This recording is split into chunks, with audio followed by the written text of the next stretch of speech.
Hello everyone, मेरा नाम है शुभम दुबे। स्वागत है आप सभी का दैनिक जेईई स्टडी में।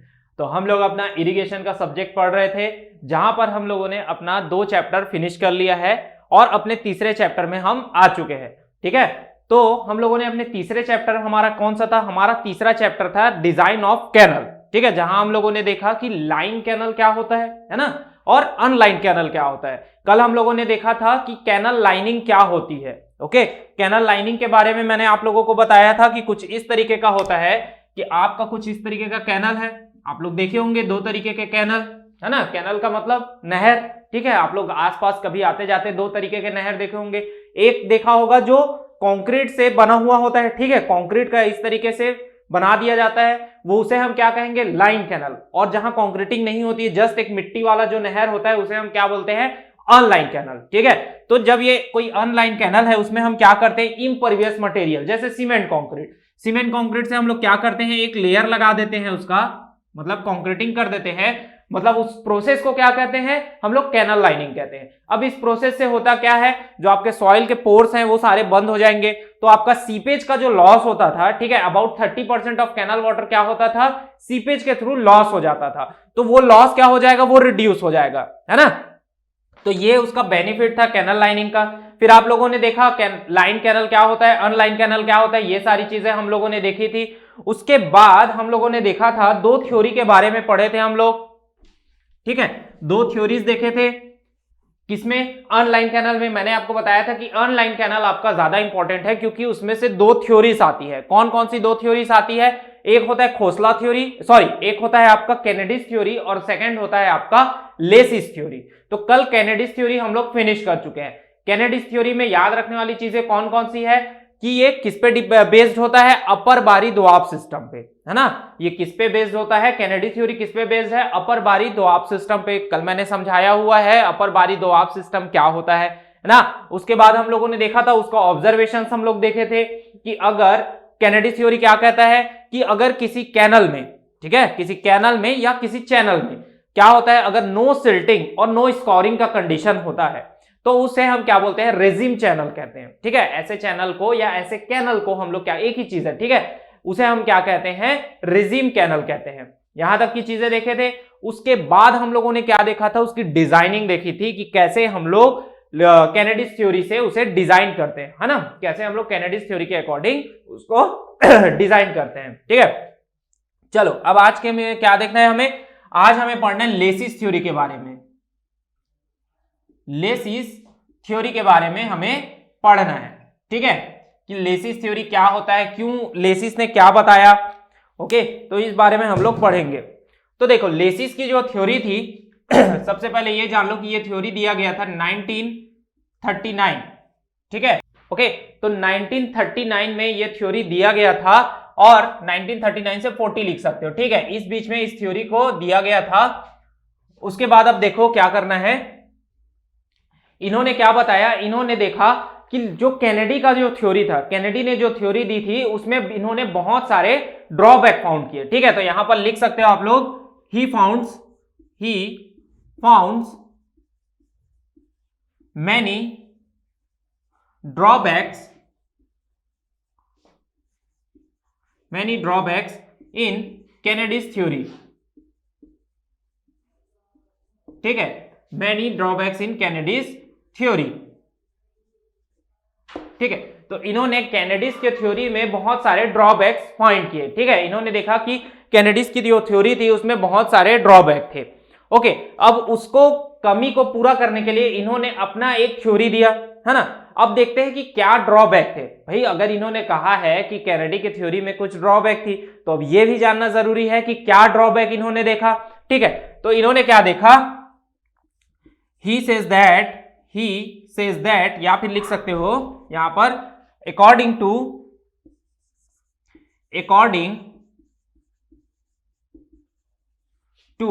Laces, if there is no silting and scoring condition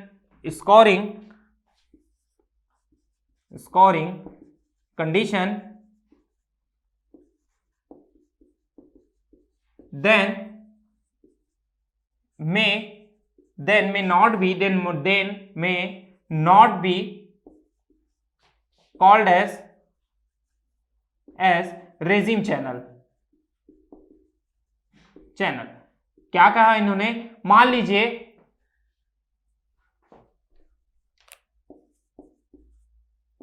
ठीक है, ये क्या कहते हैं कि अगर मान लो कोई कैनल या कोई चैनल है, ठीक है, उसमें क्या हो रहा है, नो स्कोरिंग और नो सिल्टिंग का कंडीशन है, मतलब उस कैनल में ना तो स्कोरिंग हो रहा है ना सिल्टिंग हो रहा है, ठीक है, तब भी उसको हम लोग रेजिम चैनल नहीं कह सकते। ये क्या कहा, लेसिस ने कहा। कैनेडी ने क्या कहा था कि अगर किसी कैनल में नो स्कोरिंग और नो सिल्टिंग का कंडीशन आता है, अगर हम क्या करते हैं, सिल्ट पार्टिकल को क्या इतनी वेलोसिटी दे देते हैं हम लोग। कैनेडी ने क्या कहा था कि हम क्या करते हैं, एक वेलोसिटी से हम लोग पानी को डिस्चार्ज करते हैं, पानी को फ्लो कराते हैं किसी एक पर्टिकुलर वेलोसिटी से, जिसमें क्या हो, आपका सिल्ट जो है वो सस्पेंशन में रह जाए और उसकी वेलोसिटी इतनी हो कि उसमें क्या हो जाए, स्कोरिंग भी ना हो। तो क्या हो जाएगा, नो स्कोरिंग और नो सिल्टिंग का कंडीशन, और उस वेलोसिटी को हम क्या बोलते हैं, क्रिटिकल वेलोसिटी। ठीक है, तो कैनेडी ने यह कहा था कि अगर नो सिल्टिंग और नो स्कोरिंग का कंडीशन होता है तो ऐसे कंडीशन को हम क्या कहते हैं, रेजिम कंडीशन।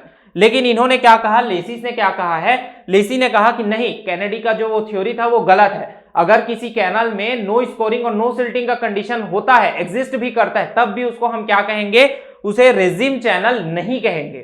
ठीक है, अब देखो यहीं से इन्होंने अपनी एक नई थ्योरी दी। ठीक है, इन्होंने अपनी एक नई theory the.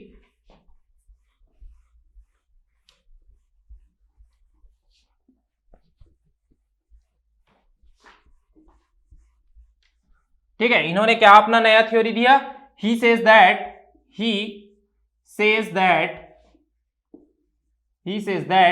There may be 3 regime conditions. ठीक है, इन्होंने क्या कहा कि 3 जो है रेजिम कंडीशन हो सकते हैं, रेजाइम कंडीशन हो सकते हैं। ठीक है, अब क्या क्या थे वो, ये देखो, इन्होंने पहले बताया कि एक तो होगा इनिशियल रेजिम। ठीक है, सेकंड इन्होंने क्या कहा, सेकंड इन्होंने कहा फाइनल रेजिम। थर्ड इन्होंने क्या कहा, ट्रू रेजिम।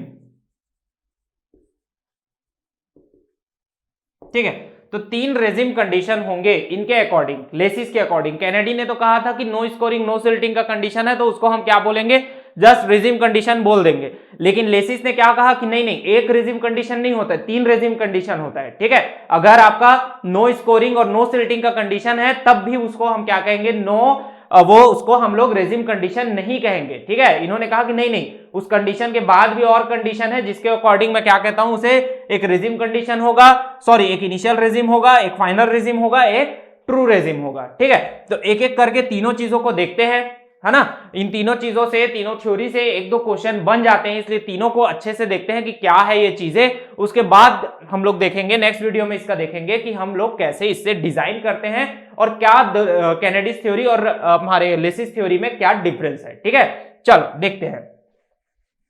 अब देखो करना क्या है हमें, सबसे पहले हम लोग देखते हैं इनिशियल रेजिम को। ठीक है, कि इनिशियल रेजिम में क्या क्या चीजें होती है। ठीक है, तो हेडिंग डाल लो सभी कोई, इनिशियल रेजिम। इनिशियल रेजिम, अब किसको हम लोग इनिशियल रेजिम बोलेंगे और क्या क्या चीजें होंगी इसमें। सबसे फर्स्ट तो देखो क्या चीज होगा, सबसे फर्स्ट ये कहता है कि bed slope and depth of the canal या depth of the channel may vary. ठीक है, क्या कहा इन्होंने कि जो चैनल है आपके पास उसका बेड स्लोप और डेप्थ वेरी करेगा, किसमें, इनिशियल रेजिम में। ठीक है, अगर इनिशियल रेजिम की कंडीशन होगी तो आपका बेड स्लोप, जो चैनल का बेड स्लोप होगा और जो उसका डेप्थ होगा वो क्या करेगा, वेरी करेगा। ठीक है, बट सेकेंड कंडीशन क्या कहता है, but discharge discharge silt grade and width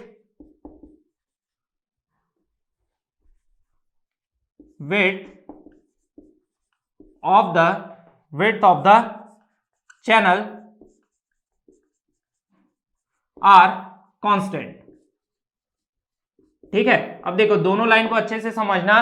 क्या कह रहा है कि आपका जो चैनल है उसका बेड स्लोप इनिशियल कंडीशन में क्या होगा, इनिशियल रेजिम कंडीशन में जो आपका चैनल है उसका बेड स्लोप और डेप्थ वेरी कर सकता है।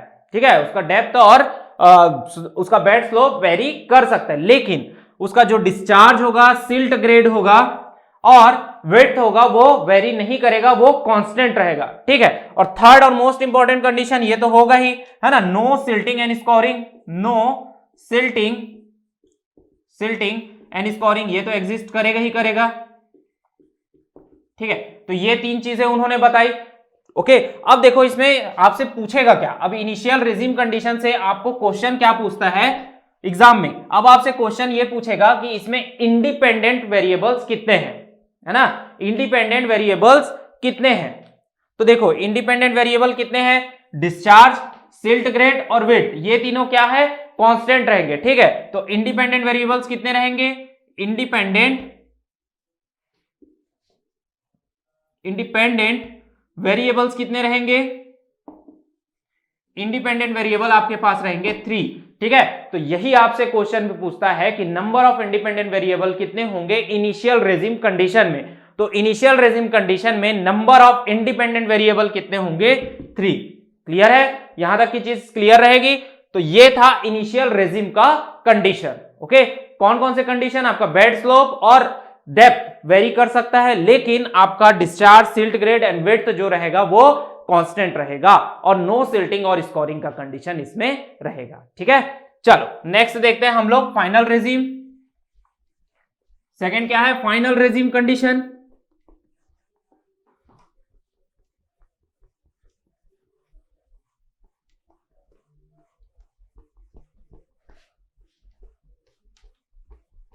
चलो देखते हैं फाइनल रेजिम का कंडीशन, हम लोग देखते हैं final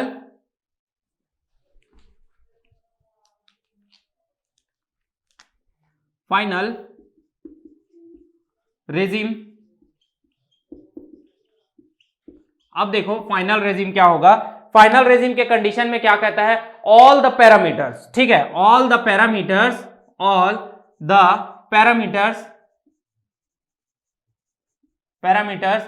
such as depth,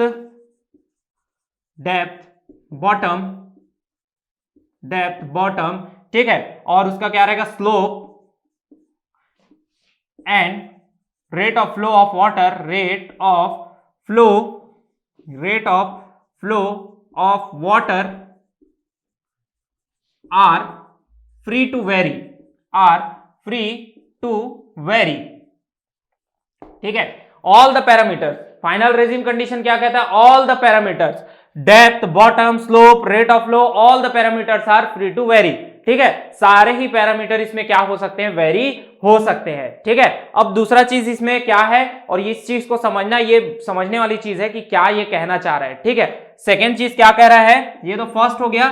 second में क्या कह रहा है कि जब आप पानी को फ्लो कराओगे, ठीक है, जब आप पानी को फ्लो कराओगे तो चैनल का जो शेप रहेगा वो क्या होगा, चेंज हो जाएगा अकॉर्डिंग टू उसका डेप्थ। ठीक है, अकॉर्डिंग टू उसके डेप्थ और विड्थ के अकॉर्डिंग वो क्या हो जाएगा, या फिर कहे अकॉर्डिंग टू उसके विड्थ और स्लोप के अकॉर्डिंग वो क्या हो जाएगा, जो आपका कैनल का विड्थ और स्लोप रहेगा उसके अकॉर्डिंग वो क्या हो जाएगा, शेप चेंज हो जाएगा। ठीक है, तो यहां पर लिख लेना पहला कंडीशन क्या है, सबसे पहले कंडीशन को समझो। पहला कंडीशन क्या कहता है, all the parameters such as depth, bottom, slope and rate of flow of water are free to vary। ठीक है, सारे ही पैरामीटर्स क्या होते हैं, वेरी कर सकते हैं। ठीक है, किसमें, फाइनल रेजिम के कंडीशन में। ये पहला चीज हुआ। अब सेकेंड चीज जो है वो समझने वाली चीजें हैं कि जब ये चीज हो रही है तो सेकेंड में, अगर आपने तो कहा कि ये चीज है, चलो ठीक है, जब ये सारी चीजें चेंज हो जाएंगी तो भाई ये रेजिम कंडीशन कैसे रहेगा, तो कैसे रहेगा, ये देखो क्या कहता है सेकंड लाइन में, ये सेकंड पॉइंट जो है इसका, इसमें क्या कहता है, व्हेन water flow, ठीक है, the shape of canal, the shape of channel, the shape of channel change according to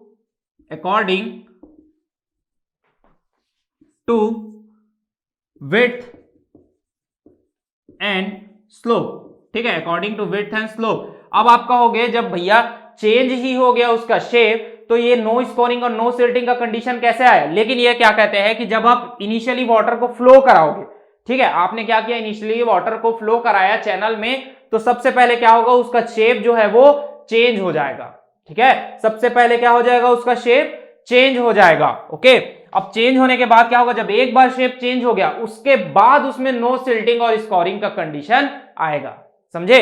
अब ठीक है, अब इसमें क्या लिखेंगे आगे, when water is flow the shape of channel change according to width and slope, ठीक है, then there is no silting and scouring occur, ठीक है, एक बार इसका शेप चेंज हो गया उसके बाद इसमें नो सिल्टिंग और नो स्कोरिंग का कंडीशन आएगा, ठीक है, समझ में आया? एक बार अगर इसका शेप चेंज हो गया उसके बाद नो सिल्टिंग और स्कोरिंग का कंडीशन आएगा, ये चीज नोट कर लेना, ठीक है, वीडियो को पॉज करके ये सारी चीजें नोट कर लेना, मैं एक बार समझा देता हूं कि क्या कहना चाह रहा है वो, ठीक है। अब देखो क्या कहना चाह रहा है उस चीज को दिखा देते हैं आपको।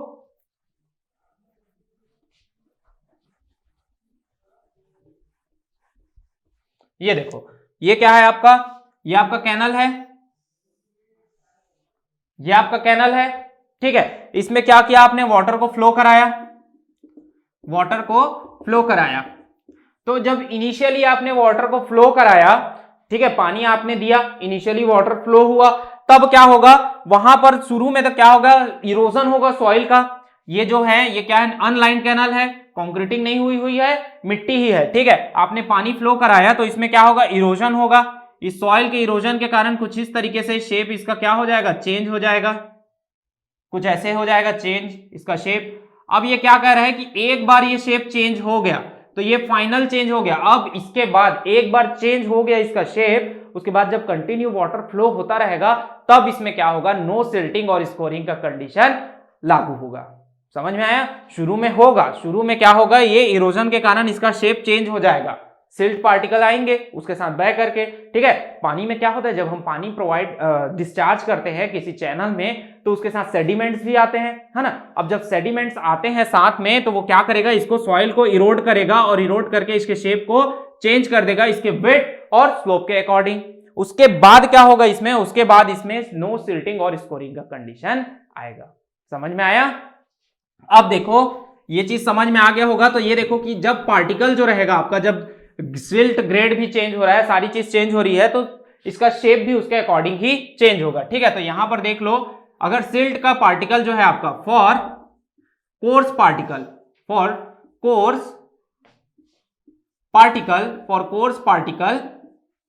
आपका शेप कैसा हो जाएगा, कोर्स पार्टिकल अगर रहेगा तो शेप कैसा हो जाएगा आपका, सेमी इलिप्टिकल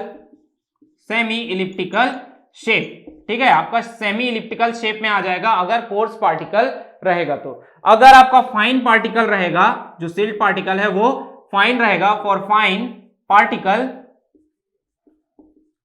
ठीक है, फाइन पार्टिकल के लिए आपका शेप कैसा हो जाएगा, फाइन पार्टिकल के लिए आपका शेप हो जाएगा सेमी सर्कुलर, ठीक है। समझ में आया क्या बोलना चाह रहा हूं मैं, ठीक है, क्या बोलना चाह रहा हूं? ये देखो, आपने ट्रेपेजॉइडल शेप का बनाया था अपने चैनल को, ट्रेपेजॉइडल शेप का आपने चैनल बनाया था, वाटर उसमें फ्लो हुआ कुछ इस तरीके से, लेकिन क्या हुआ, सिल्ट पार्टिकल के कारण सॉइल साइड से इरोड हो गया और उसका शेप कुछ इस तरीके से चेंज हो गया, है ना। तो अब क्या हुआ, अगर कोर्स पार्टिकल रहेंगे, जो आपके सिल्ट के पार्टिकल है वो अगर कोर्स पार्टिकल रहेंगे तो कैसा शेप बनेगा, सेमी इलिप्टिकल शेप, ठीक है। अगर फाइन पार्टिकल रहेंगे तो कैसा शेप बनेगा, सेमी सर्कुलर शेप। क्लियर है, समझ में आएगा यहां तक? ओके, चलो अब देखो, अगर आपको क्वेश्चन में नहीं मेंशन किया रहेगा कि फाइन पार्टिकल दिया है या कोर्स पार्टिकल दिया है, तो आप क्या शेप मान लोगे? आप सीधे सीधे सेमी इलिप्टिकल शेप को मान करके क्वेश्चन को सॉल्व करोगे और डिजाइनिंग के प्रोसेस में आगे बढ़ोगे। ठीक है, समझ में आया? ऐसे तो मेंशन किया रहेगा कि कोर्स का पार्टिकल आपका है, सिल्ट पार्टिकल जो है वो कोर्स है या फाइन है, नहीं मेंशन किया रहेगा तो सेमी इलिप्टिकल शेप को हम लोग कंसीडर करते हैं। ठीक है, समझ में आया? Final regime condition, all parameters are free to vary, सारे पैरामीटर्स आर वेरी करने के लिए फ्री रहेंगे। ठीक है, सेकंड क्या होगा? वाटर जब इनिशियली फ्लो करवाएंगे तो इरोजन होगा थोड़ा सा, उसके कारण उसके शेप में चेंज हो जाएगा, ट्रेपेजॉइडल शेप से वो सेमी इलिप्टिकल या सेमी सर्कुलर हो सकता है, जो कि सॉइल के पार्टिकल पे, सॉरी सिल्ट के पार्टिकल पे डिपेंड करता है। समझ में आया यहां तक? चलो एक लास्ट देखते हैं, ट्रू रेजिम। अब ट्रू रेजिम क्या होता है देखते हैं।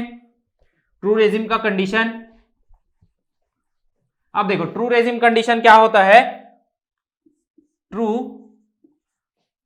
रेजिम, ट्रू रेजिम कंडीशन में क्या होगा? Discharge is constant. फर्स्ट बोलता है डिस्चार्ज रहेगा आपका constant, discharge is constant.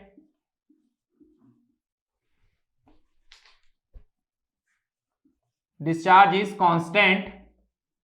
Second क्या रहेगा? Flow is uniform, flow is uniform. ठीक है, depth is uniform, depth is constant, depth is constant. Bed slope is constant, bed slope is constant, is constant. ठीक है, और क्या बोल रहा है? No silting, no silting and scouring. तो अब ये देखो, ये जो ट्रू रेजिम कंडीशन होता है ना, वो प्रैक्टिकली नहीं होता। ठीक है, ये एक आइडल कंडीशन होता है जो प्रैक्टिकल लाइफ में एग्जिस्ट नहीं करता। अब देखो क्यों नहीं करता। ठीक है, अच्छा एक चीज और आता है इसमें, 6th पॉइंट यहां पर लिख लीजिएगा कि silt grade are uniform, silt grades are uniform. ठीक है, अब देखो क्या कहना चाह रहा है। अब आप किसी चैनल में पानी प्रोवाइड करोगे, वाटर फ्लो कराओगे उस चैनल में, तो क्या होगा? क्या उसका डिस्चार्ज कांस्टेंट रहेगा? क्या नहीं। आप एक डिस्चार्ज तो दे दोगे, लेकिन वो क्या करेगा? हल्का सा वेरी तो करेगा, कम ज्यादा तो होगा ही। अब जब डिस्चार्ज वेरी किया तो फ्लो यूनिफॉर्म रहेगा? क्या नहीं रहेगा। आपका डिस्चार्ज आपने दिया, जरूरी है क्या कि आपका यूनिफॉर्म डिस्चार्ज से ही आता रहेगा? एकदम यूनिफॉर्म तो नहीं रह सकता आपका डिस्चार्ज। ठीक है, आपको एक पर्टिकुलर क्यूमेक्स में पानी चाहिए, वो चलेगा, लेकिन क्या वो हमेशा एकदम कांस्टेंट ही रहेगा? क्या ये ऐसा पॉसिबल है कि हमेशा कांस्टेंट ही रहे? उस नदी में उतना ही पानी रहे? कभी ज्यादा भी हो सकता है, कभी कम भी हो सकता है। उस कैनल में जब पानी आएगा या उस चैनल में जब पानी आएगा तो क्या वो कांस्टेंट रहेगा? क्या नहीं, थोड़ा कम ज्यादा तो हो गई, तो वो यूनिफॉर्म तो नहीं रह सकता। जब वो यूनिफॉर्म नहीं रह सकता तो फ्लो कैसे यूनिफॉर्म रहेगा? डिस्चार्ज अगर यूनिफॉर्म नहीं है तो फ्लो भी यूनिफॉर्म नहीं रह सकता। ठीक है, डेप्थ आपका कांस्टेंट रहेगा? क्या जब फ्लो यूनिफॉर्म नहीं रहा तो डेप्थ तो कम ज्यादा होगा, है ना। ये देखो कुछ इस तरीके से है, आपका वाटर फ्लो करा रहे हो तो ये डेप्थ हमेशा यूनिफॉर्म रहेगा? क्या नहीं, कभी ये ज्यादा भी हो सकता है, कभी ये थोड़ा कम भी हो सकता है। ओके, तो बेड स्लोप कांस्टेंट। अच्छा, अब बोल रहे सिल्ट का ग्रेड भी यूनिफॉर्म रहे, तो क्या आपको पता है क्या कि जो आपके सेडिमेंट्स है वो एकदम बराबर ग्रेड का ही आएंगे? सिल्ट के पार्टिकल भी क्या एकदम कांस्टेंट रहेंगे? क्या नहीं, कोई बड़ा कोई छोटा, कोई बड़ा कोई छोटा, इसी तरीके से रहेगा, है ना। आपको तो पता है नहीं। चलो, तो ये सारी चीजें जो है ये क्या होता है, प्रैक्टिकल लाइफ में एग्जिस्ट नहीं करता है, ये आइडल कंडीशन है, इसीलिए इसे ट्रू रेजिम कहा गया है ना। ये प्रैक्टिकल लाइफ में एग्जिस्ट नहीं करता है। तो जब एग्जिस्ट नहीं करता है तो पढ़ते क्यों है? तो जब हम लैब में प्रैक्टिकल करते हैं, आप लोगों ने कॉलेज लाइफ में भी किया होगा, एफएम के लैब वगैरह में आपने जब प्रैक्टिकल किया होगा तो आप लोगों ने देखा होगा ट्रेपेजॉइडल नोच, ट्रायंगुलर नोच, ये वी नोच, ये सारी चीजें की होगी प्रैक्टिकल आप लोगों ने, है ना। वी नोच, ट्रायंगुलर नोच, ये सारी चीजें प्रैक्टिकल की है ना। तो वहां पर हम लोग क्या करते हैं, वहां पर हम लोग डिस्चार्ज को कांस्टेंट रख सकते हैं। डिस्चार्ज कांस्टेंट रहेगा तो फ्लो एक सर्टेन टाइम के लिए ही करते हैं प्रैक्टिकल को, तो सर्टेन टाइम के लिए आप चीजों को कांस्टेंट रख सकते हो, बट क्या हमेशा के लिए ऐसा रख सकते हो? क्या नहीं रख सकते, है ना।